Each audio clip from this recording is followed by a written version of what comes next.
The sun leaned low on the horizon, spilling warm amber light across the quiet cul-de-sac. In the driveway, Daniel crouched over the open hood of a beat-up old sedan, his hands deep in a nest of wires and metal.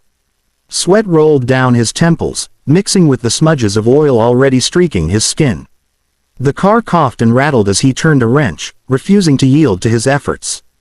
Money was tight. He couldn't afford a mechanic, so every weekend turned into a battle of man versus machine. Still, he fought on, not just for the car, but for his little girl. "Dad," her voice, high and bright, broke through the grind of his concentration. He looked up quickly, scanning for trouble. There she was, Sophie, 7 years old, her dark curls bouncing as she sprinted toward him with something clutched behind her back. Daniel straightened, stretching his sore back. "Hey, slow down, kiddo. You'll trip." She skidded to a stop at his boots, panting. Her cheeks were flushed from running. "I made you something." "Oh yeah," he said, wiping his hands on an old rag tucked into his belt. "What's this big surprise?" Sophie grinned, eyes shining with anticipation.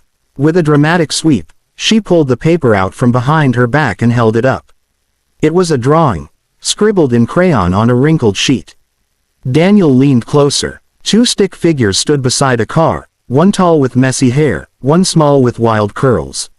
Above the car, bright orange wings spread wide, carrying it into the sky. "This is us," Sophie announced proudly. "And that's your car, but it can fly. You fixed it so we can go anywhere we want." Daniel chuckled, though his chest tightened unexpectedly. "Flying car, huh, guess I'll have to take some rocket science classes." She crossed her arms, dead serious. "You don't need classes. You're already the smartest. You can fix anything." He crouched down so their eyes met, taking the paper carefully into his grease-stained hands. Her faith in him was so pure it ached. In her eyes, he wasn't just a tired man scraping by, he was invincible. "Anywhere we want, huh?" he asked gently. "Where would we go first?" She tapped her chin, pretending to think hard. Maybe to the clouds. I always wanted to sit on one." He smiled. "Clouds are pretty squishy. You might sink right through." She giggled. "Then you'll catch me." Her words landed heavier than she could ever know. Daniel swallowed against the lump in his throat. "Yeah," he whispered, hugging her tight. "I'll always catch you." The car sat abandoned as the evening rolled on. Sophie tugged him inside, insisting they tape the drawing to the refrigerator. She beamed when he pinned it there with a magnet shaped like a heart. Later, after she was asleep, Daniel found himself staring at the paper again. The crayon wings stretched toward the ceiling, daring him to imagine beyond the rust and bills and endless repairs. He traced the little stick figures, one tall, one small, hand in hand. It hit him then. Maybe he didn't need to make the car fly.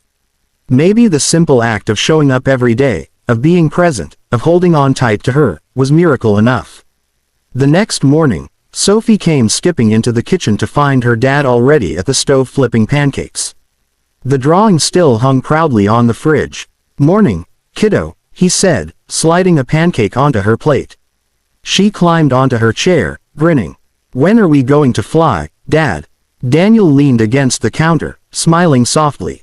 "We already are." She frowned, confused. "But the car's still broken." He brushed a strand of hair from her face. "Doesn't matter. Every time you laugh, every time you make me one of your amazing drawings, every time we're together, that's flying, Sophie." Her eyes widened, then she nodded solemnly, as if she understood. She took a big bite of pancake, her smile sticky with syrup. Daniel sat across from her, watching her chatter about school and friends and playground adventures. And in that messy little kitchen, with sunlight warming the walls and her laughter filling the air, he realized she was right all along. They didn't need a perfect car. They didn't need much at all.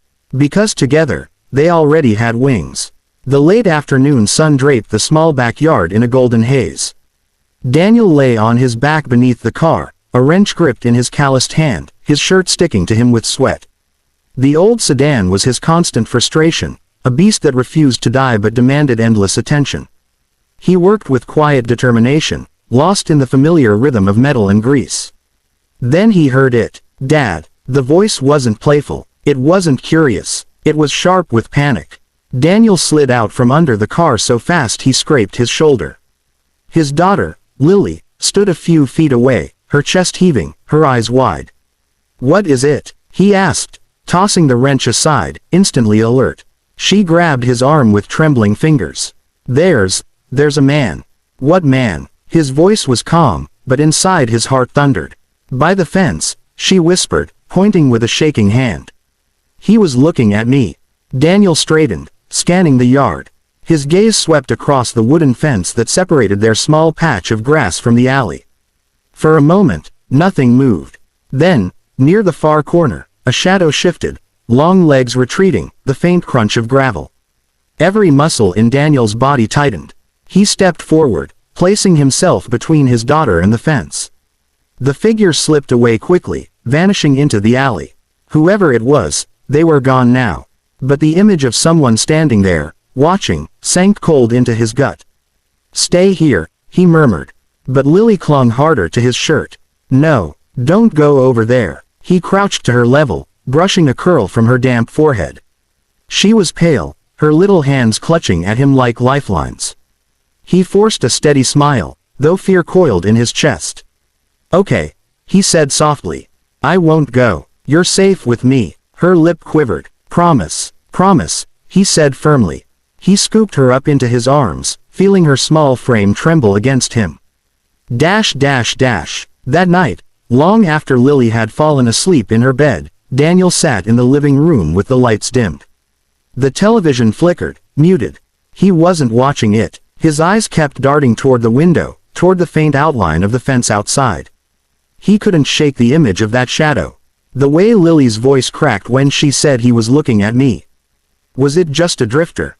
A curious passerby? Or something worse? He rubbed his temples. Being a single father meant living in a constant state of vigilance, always stretched thin, always questioning if he was doing enough.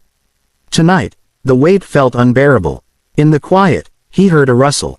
His chest seized. But when he turned, it was only Lily, padding into the room in her pajamas, clutching her stuffed bunny. "Dad," she whispered, "can I sleep with you tonight?" He opened his arms without hesitation. She climbed onto his lap, curling against him. He kissed the top of her head. "You don't have to be scared anymore," he murmured. "As long as I'm here, no one can hurt you." She nodded against his chest, her eyelids drooping. Within minutes, she was asleep, her breathing steady and soft. Daniel sat there long after, holding her. The world outside could be unpredictable, even dangerous. But inside this small house, he swore there would always be safety. Always. The car in the driveway could wait. The bills, the repairs, the long hours, they all could wait. Protecting her was the only thing that couldn't. The next morning, Daniel stood by the fence with a mug of coffee in hand. The alley stretched empty, quiet, bathed in early sunlight. He didn't know who that man was. Maybe he never would. But he knew one thing. He would never let his guard down again. Behind him, Lily's voice called, lighter now, free of fear. "Dad, can we make pancakes?" Daniel turned, smiling. "Coming, kiddo." And as he walked back toward the house, he carried the unshakable truth with him.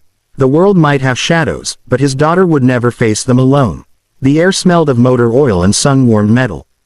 Daniel hunched over the car in the driveway, his fingers twisting a stubborn bolt. His knuckles were raw, his shirt streaked with grease. He muttered under his breath, frustration rising with each slip of the wrench.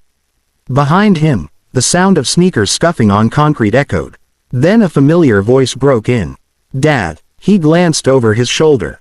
There stood Emma, his 7-year-old daughter, clutching her stuffed bear by one arm. Her face was thoughtful, almost solemn. Not her usual playful grin. "What's wrong, Bug?" Daniel asked, wiping sweat from his brow.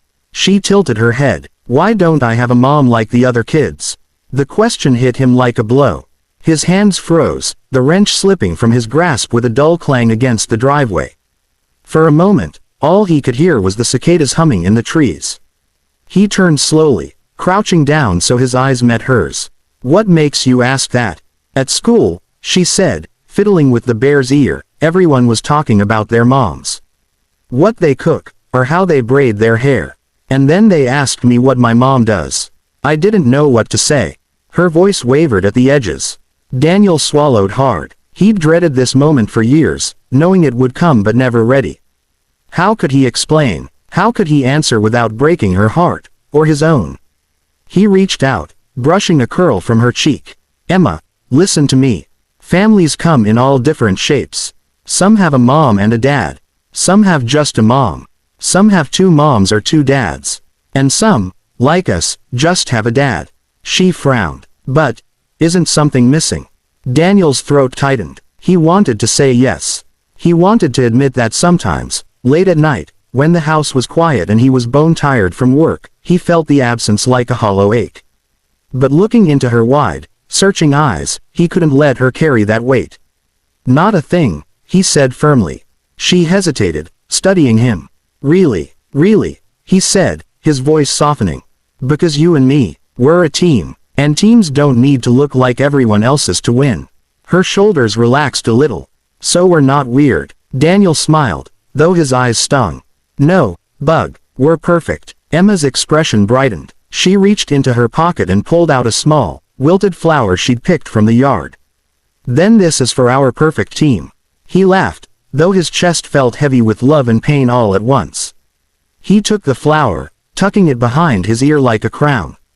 Best gift I've gotten all day. She giggled. You look silly, Dad. Good, he said, pulling her into a hug. If I can make you laugh, I'm doing my job. That night, after Emma was asleep, Daniel sat alone at the kitchen table. The flower lay in front of him, its petals already drooping. He stared at it, remembering her question. Isn't something missing? He thought about the nights he stayed awake worrying over bills. The mornings he braided her hair clumsily because no one else could. The school forms that always left him pausing at the box for mother. Maybe something was missing, but maybe what they had was stronger than what was lost. He looked toward the small bedroom down the hall, where his daughter slept peacefully. He made himself a quiet vow. She would never feel incomplete, not as long as he had breath in his body. The next morning, Emma bounded into the kitchen, her curls a little wild. Dad, she said, climbing into her chair, I told my friends today we're a team. Just me and you, and we win every time. Daniel's heart swelled. He slid a plate of pancakes in front of her. That's right, he said, ruffling her hair. We're undefeated. She laughed, her face glowing. And in that moment, as sunlight spilled across the kitchen and her joy filled the room, Daniel realized she was right. They weren't missing anything at all. The afternoon sun beat down on the driveway, warming the cracked pavement where Daniel knelt over the stubborn old sedan. His hands were blackened with grease, a wrench balanced in his palm. The car had been coughing and sputtering for weeks, but he kept coaxing life out of it, because when money was tight, you fixed what you had. He was so focused on the hiss of the radiator that he almost didn't hear the patter of sneakers on the pavement. Dad, the urgency in the voice made him snap his head up. His daughter, Mia, barreled toward him, arms flailing with excitement, curls bouncing wildly. He wiped his brow with the back of his hand, worried something had happened. What's up, Peanut? Mia skidded to a stop, her grin so wide it nearly split her face. Guess what? I did it. I learned how to ride my bike, without training wheels. Daniel blinked. No way. Yes way, she said, bouncing on her toes. He set the wrench aside, his exhaustion dissolving into awe. Show me. Without waiting, Mia grabbed his hand, tugging hard despite the grease smudging onto her fingers. He let her lead him down the driveway to where a small pink bike leaned against the fence. The training wheels lay discarded nearby, their bolts glinting in the sunlight. Watch, she declared, climbing onto the seat. She wobbled for a moment, tongue poking out in concentration, then pushed off. Daniel's heart climbed into his throat as she pedaled forward. The bike swayed, uncertain at first, but then steadied. She rode down the length of the cracked driveway, her legs pumping furiously. Look at me, Dad, she shouted, laughter spilling from her lips. Daniel's jaw dropped. He clapped loudly, whooping like a coach at a championship game. That's my girl. She made a triumphant loop, circling back to him with her cheeks flushed and eyes glowing. She skidded to a stop, hopping off the bike and throwing her arms into the air. See, I told you I could do it. He crouched down, pulling her into a hug despite the grease smearing onto her shirt. You did amazing. I'm so proud of you. Mia pulled back, grinning. I'm like you, Dad. I can fix things, too. I fixed my balance. Daniel laughed, ruffling her hair. You sure did. That evening, after Mia had gone inside, Daniel lingered by the car.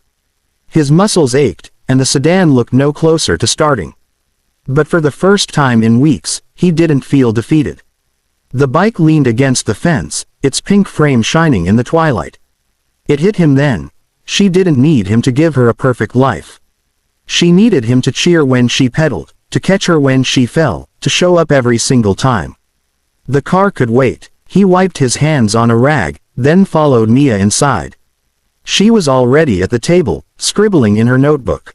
What are you working on, champ? He asked. She held it up proudly, a drawing of herself riding her bike, her dad standing beside her, cheering. Above them, in bold crayon letters, she had written, "We win, together." Daniel smiled so wide it hurt. He kissed the top of her head. That's right, Peanut, always together. And in that messy kitchen, with her laughter echoing through the house, he realized it didn't matter how many bolts the car needed, or how many bills piled up. Because as long as she kept pedaling forward, and he kept cheering, they were already racing ahead of the world.